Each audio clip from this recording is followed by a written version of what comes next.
Seja bem-vindo à nossa jornada devocional, compartilhando palavras de fé, amor e esperança. Nós estamos no dia 20 de janeiro. O tema do nosso devocional de hoje é sobre a origem da paternidade. O nosso texto base está em Efésios capítulo 3, versículo 14, e diz assim: Por esse motivo, dobro o meu joelho diante do Pai, do qual se deriva toda a paternidade nos céus e na terra. O nosso texto devocional continua dizendo: Deus, como Pai, assume a paternidade sobre tudo que há nos céus e na terra, e perpetua seu nome e seus filhos à semelhança do seu Filho. O teólogo Karl Barth, em Esboço de uma Dogmática, explica: a paternidade divina é aquela da qual procedem todas as outras. Derek Prince, no livreto Paternidade, diz: antes da criação, Deus já era Pai. O relacionamento de pai para filho dentro da divindade é eterno. Antes que qualquer criatura fosse criada, Deus eternamente era Pai e Cristo eternamente seu Filho. Antes de nossos referenciais humanos de paternidade, Ele é. Isaías capítulo 63, versículo 16. Essa verdade é poderosa para mudar nossa visão de mundo. Como vejo Deus, vejo o mundo. Então esse devocional, ele é muito especial, porque ele vai tratar sobre a origem da paternidade. Que Deus não se tornou Pai a partir da humanidade, mas que Deus é eternamente Pai do seu eternamente Filho. E por que esse devocional é importante? Porque ele vai dar continuidade ao que nós meditamos ontem sobre o legado da orfandade. Nós vimos que a orfandade é a realidade de todos os homens depois da queda. Contudo, sabemos que Deus não criou o homem para a orfandade. Deus não criou o homem para o vazio, porque desde o princípio o Espírito Santo paira sobre a face das águas. Desde o princípio o vazio é o lugar da presença do Espírito de Deus. Por isso que é o Espírito de Deus que diz para o nosso espírito que somos filhos. É Ele que ocupa o espaço vazio da alma humana. E é por isso que esse devocional é importante. Para que esse devocional faça mais sentido para você, eu recomendo que você faça a meditação sobre o legado da orfandade.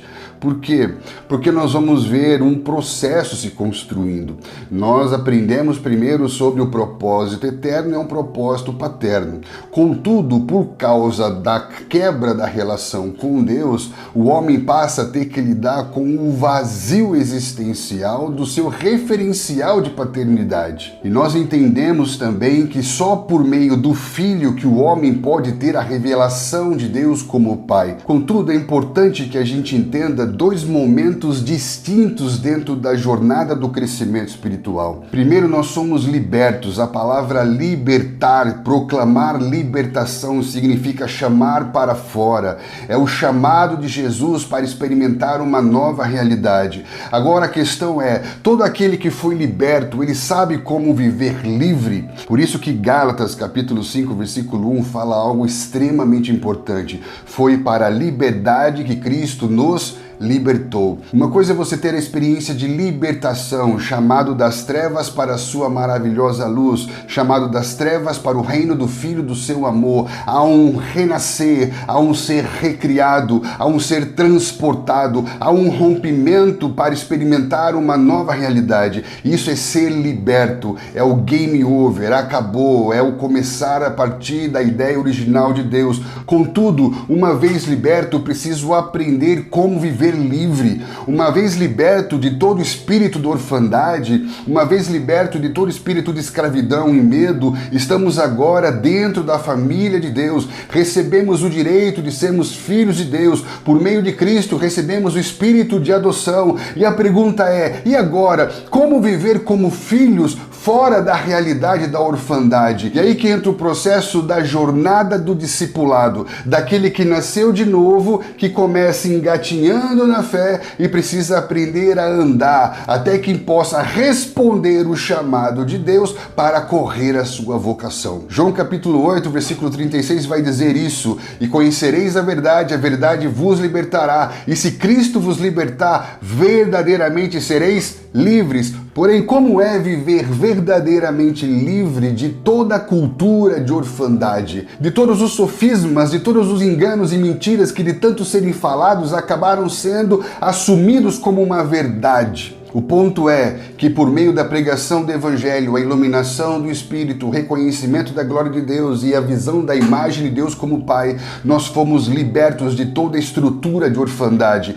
e agora reencontramos a nossa identidade de filhos, porém precisamos saber lidar com essa cultura de orfandade. Estamos diante do desafio de ressignificar a relação com um novo referencial de paternidade. Por isso que nós vamos falar sobre a origem da paternidade, porque nós aprendemos a lidar com uma cultura de orfandade por causa da ausência da referência parental. E uma vez que nascemos de novo e Jesus nos apresenta Deus como Pai, nós entendemos isso no nosso espírito, recebemos essa identidade, porém temos agora o desafio de, na prática, compreender, experimentar como lidar com isso, como lidar com essa transição das sombras para a realidade. Por quê? Porque nossas famílias funcionam como sombras, como reflexos de uma paternidade espiritual. Porém, é em Cristo que experimentamos a verdadeira paternidade de Deus. É por meio de Cristo que experimentamos a realidade. E essa experiência com a paternidade de Deus,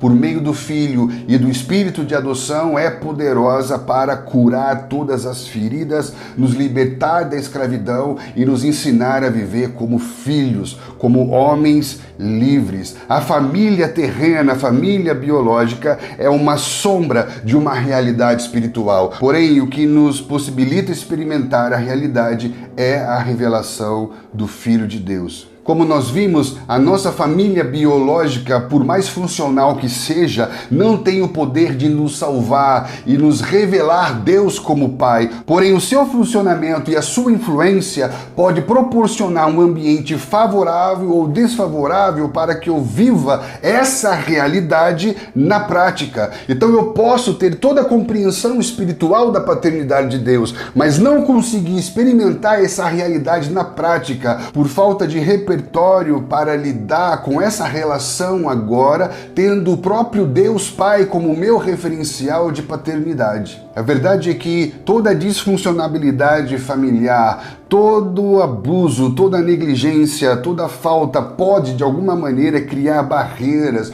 obstáculos, bloqueios, resistências a reconhecer a presença paterna de Deus na nossa vida cristã cotidiana. Por isso que nós vamos falar aqui hoje sobre áreas de distorção do amor paterno. Nós entendemos que o amor de Deus é a base de toda a expressão do caráter paterno de Deus. É a essência da relação de Deus como Pai para conosco como filhos. Contudo, esse amor de Deus e as maneiras como Deus expressa esse amor são distorcidas em nosso entendimento por causa das nossas experiências familiares, sociais, religiosas, gerando feridas emocionais e dificultando a nossa capacidade de experimentar essas expressões do amor de Deus na nossa vida prática. Um dos textos mais lindos da Bíblia que expressa esse caráter paterno e amoroso de Deus para com o seu povo está em Oséias capítulo 11, versículo 1 ao 4, que diz: quando Israel era menino, eu o amei, e do Egito chamei o meu filho. Quanto mais eu os amava, tanto mais eles se iam da minha presença, sacrificavam a Balaíns, queimavam incenso a imagens de escultura. Todavia eu ensinei a andar, Efraim, tomei-te nos meus braços, mas não atinaram que eu os curava. Eu os atraí com cordas humanas, com laços de amor, e fui para eles como quem alivia o jugo de sobre as queixadas. Eu me inclinei para dar-lhes de comer. Olha que lindo. Aqui está falando de como Deus, como um pai amoroso, expressa todo o seu cuidado para com o seu povo, numa relação muito afetuosa de pai para filho. Contudo, fala aqui da dificuldade desse povo em lidar com esse amor paterno.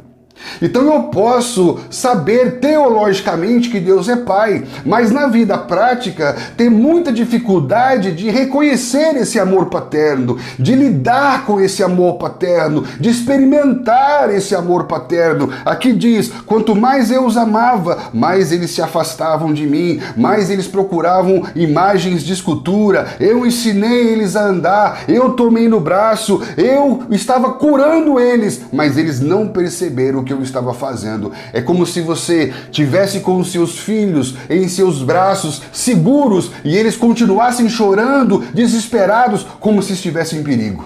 Deus Pai é profundamente amoroso, pronto a ser resposta na vida de todos aqueles que foram chamados para ser seus filhos. Porém, esses seus filhos parecem ser indiferentes a toda demonstração de amor de Deus para com eles. Por que que isso acontece? Porque todas essas maneiras de Deus expressar o seu amor foram comprometidas pela orfandade. Por isso que nós falamos sobre áreas de distorção. Cada uma das maneiras de Deus expressar o seu amor se distorceram, foram comprometidas, e nós temos uma visão distorcida dessa expressão de amor de Deus. É Deus expressando o seu amor, mas nós não reconhecemos amor nessa expressão de Deus e continuamos vivendo debaixo da influência da orfandade. Que áreas são essas? Por exemplo, a primeira área de distorção é justamente a área da autoridade. Por quê?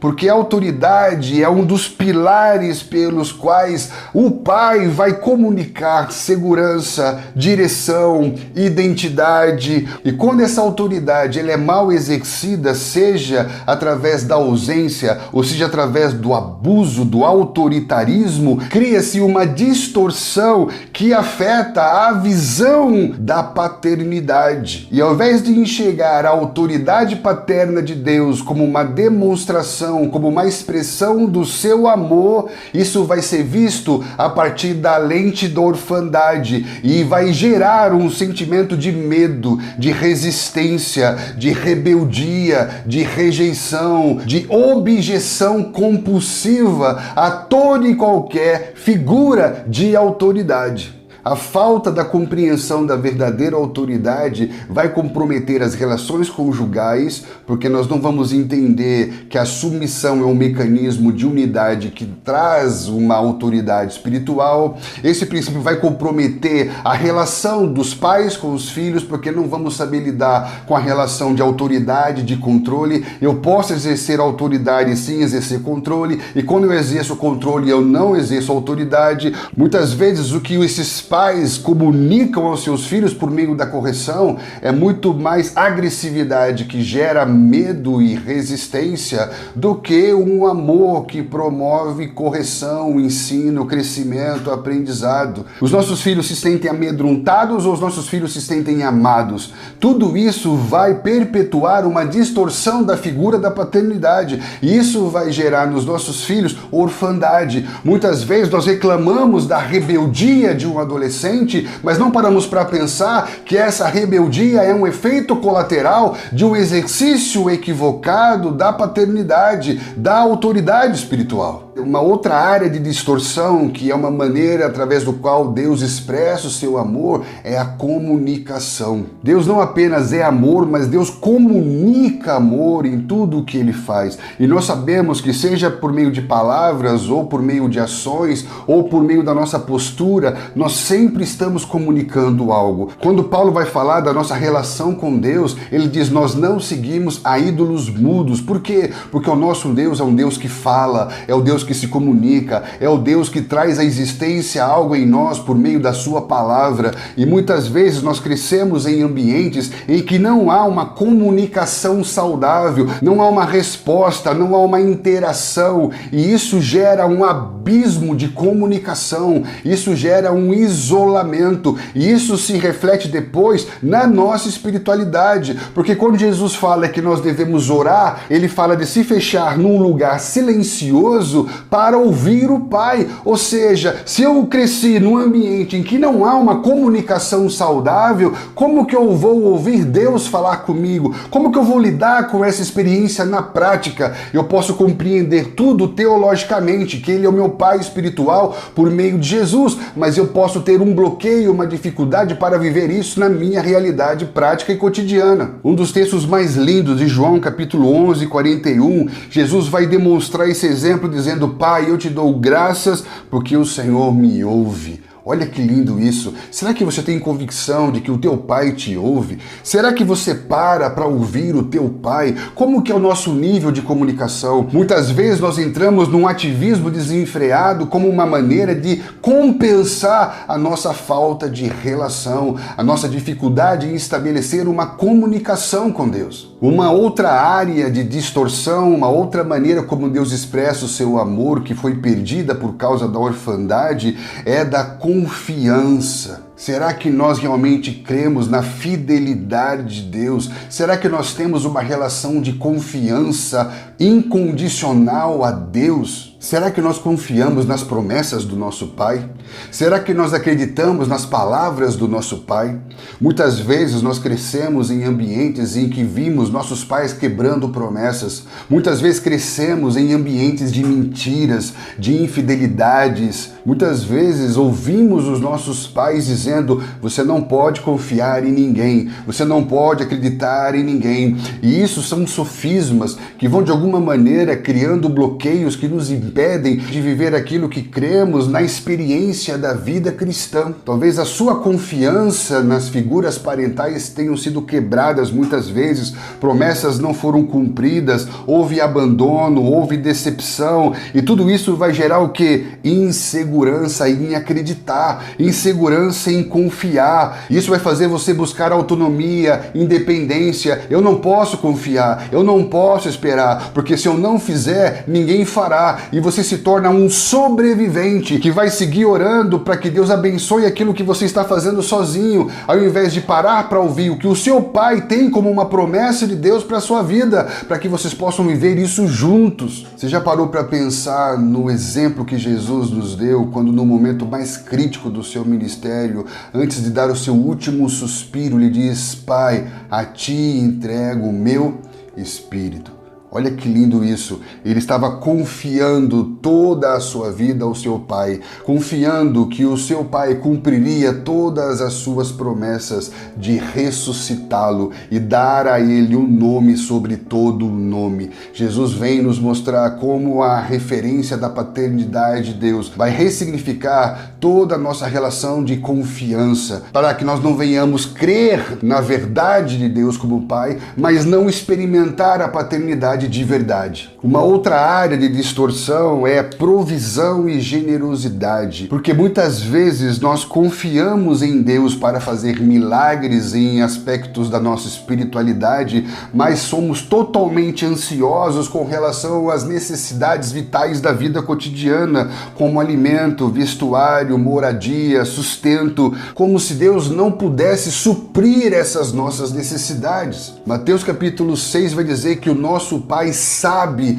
de todas as coisas que nós precisamos. Mateus capítulo 7, versículo 11 diz: ora, se vós que sois maus, sabeis dar boas dádivas aos vossos filhos, quanto mais o vosso Pai que está nos céus dará boas dádivas aos que lhe pedirem. Se vocês que são maus têm prazer em prover em seus filhos, quanto mais eu, que sou o Pai Celestial. O próprio fato de Deus Pai enviar o seu Filho para nos trazer de volta para casa é a maior demonstração de amor e de generosidade. Desde o princípio, Deus nos dá todas as condições necessárias para que possamos fazer tudo aquilo que Ele nos criou para fazer. Isso é abençoar. O primeiro ato de Deus para com o homem foi abençoar, dar todos os recursos necessários para que esse homem possa cumprir tudo aquilo que ele foi criado para fazer. Uma outra área de distorção é a área da aceitação. O homem foi criado para ser amado, o homem foi criado para ser aceito, mas todas as vezes que esse homem busca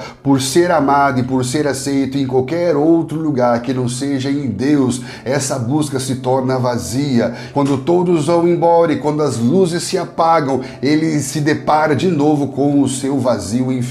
Desde os dias de Moisés até os dias da Igreja Apostólica, nós vemos a mesma declaração que está em 2 Coríntios capítulo 6, versículo 18: serei o vosso Pai e vocês serão os meus filhos e as minhas filhas, diz o Senhor. O que é isso? É a aceitação. Quando Deus diz para o seu filho: tu és o meu filho amado em que eu tenho prazer, Ele está dizendo: eu te aceito por quem você é, pelo seu valor, pelo seu significado e não por aquilo que você vai fazer. Isso quer dizer que a relação de Deus Pai conosco não é utilitária, ela não está baseada naquilo que eu posso fazer para Ele, mas está baseada no significado que nós temos para Ele. E uma última área que nós podemos falar aqui é a área da presença. Nosso Deus é um Deus presente. É muito provável que nós, em algum momento da nossa vida, nos deparamos com a ausência, com a falta, com a expectativa de ter alguém ali naquele momento, uma palavra, uma presença, uma resposta, e sempre nos vermos sozinhos, como sobreviventes na jornada da vida.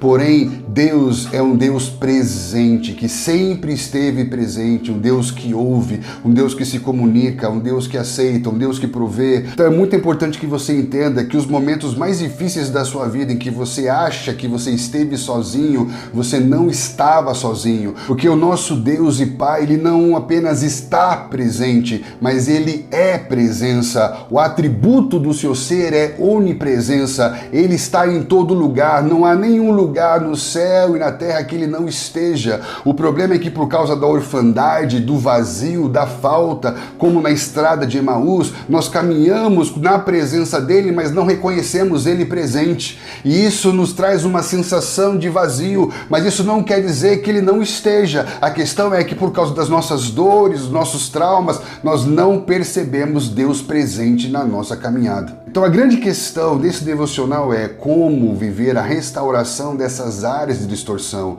como reconhecer essa paternidade de Deus, não apenas no aspecto teológico, mas na minha vivência prática.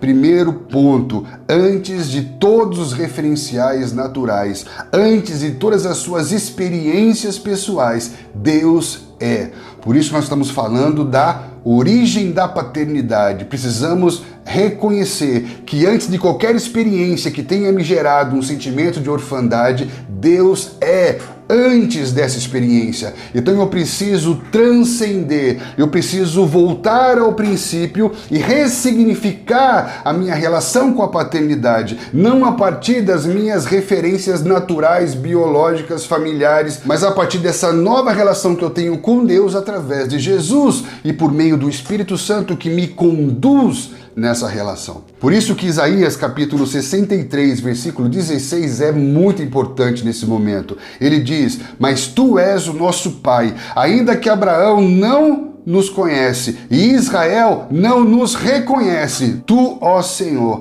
és o nosso Pai, nosso Redentor é teu nome desde a antiguidade. Olha que interessante, ele está falando aqui de Abraão, ainda que Abraão não me conheça, ainda que Israel não me reconheça, tu és. Quem é Abraão? Abraão é o pai da fé, é o progenitor do povo de Israel, por meio do qual se levanta o testemunho de Jesus para todas as nações. Ele é a maior referência humana de paternidade, e dele nasce Israel, que deu nome ao povo chamado de meu filho. Então ele está dizendo, ainda que os maiores referenciais de paternidade da sua vida não te conheçam, não te reconheçam ou não exerçam o seu papel paterno de maneira adequada na sua vida, eu sou. Antes deles, eu sou. Então você não pode mais definir paternidade apenas a partir dessa experiência, mas então redefinir a sua experiência com a paternidade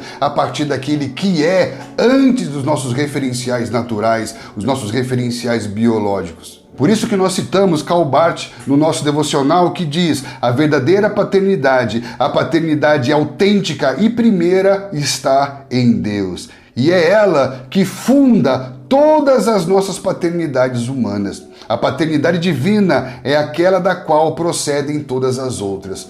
Porém, se todas essas outras não expressam devidamente essa paternidade primeira, nós precisamos voltar a essa paternidade primeira para ressignificar todas as outras. E como aprender isso de maneira prática? Olhando para o exemplo do Filho de Deus. O Filho de Deus nos apresenta o nosso Pai.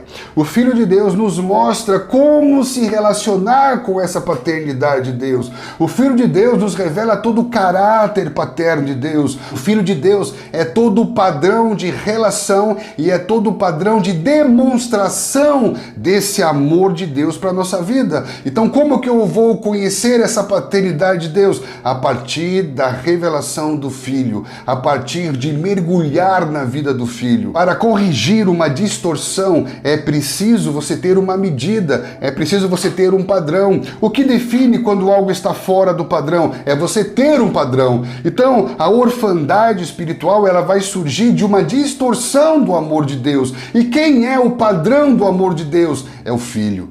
O Filho é toda a expressão do ser de Deus. Jesus é a resposta divina para redimir todas as áreas de distorção e restaurar a nossa visão do verdadeiro amor paterno de Deus. A revelação do caráter paterno de Deus em Jesus é um chamado para abandonar toda visão distorcida e experimentar um novo nível de relacionamento com Deus, em que nós vamos poder chamar Deus de Pai. Olha o que diz 1 João 4,9. Nisto se manifestou o amor de Deus em nós, em haver Deus enviado o seu Filho unigênito ao mundo para vivermos por meio dele. É nisso que se manifesta o amor de Deus por nós, que ele enviou o seu Filho para que possamos experimentar esse amor e vivermos essa relação nele. Você vai observar que Jesus viveu os dois referenciais, ele viveu a sombra e ele viveu a realidade. Ele viveu o exercício de uma paternidade saudável representada em José na sua vida,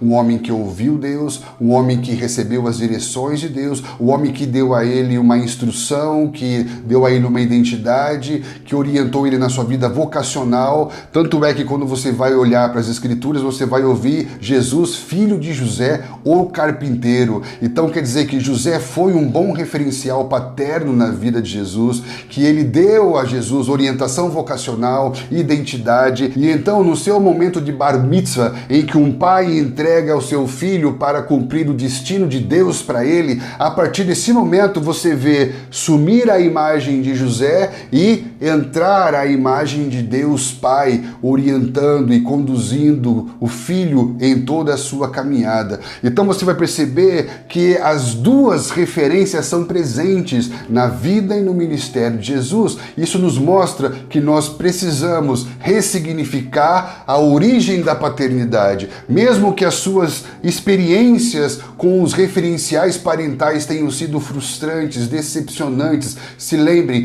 que é por meio do perdão que nós nos liberamos de todo o ciclo passado e inauguramos um novo ciclo de bênção, favor e graça sobre a nossa vida. Pela fé, Deus vai nos libertar de todo o legado de orfandade do passado, para que agora em Cristo Jesus possamos ser inteiros da nossa relação de amor com Deus e então vivemos a esperança de uma relação eterna, de vivermos na nossa casa que Jesus foi preparar para nós. Então medite sobre isso, reconheça as suas áreas de distorção, permita que o Espírito Santo de Deus revele toda a verdade sobre o caráter de Deus, permita que o Espírito Santo de Deus ministre o seu coração sobre cada uma dessas áreas de distorção e que a paternidade de Deus não seja apenas uma verdade no seu entendimento, mas uma realidade no seu comportamento, nas suas vivências, nas suas decisões, na sua vida cristã diária. Medite sobre isso e que nós possamos continuar crescendo juntos nessa família de muitos filhos semelhantes a Jesus. Espero encontrar você aqui no nosso próximo devocional. Deus te abençoe.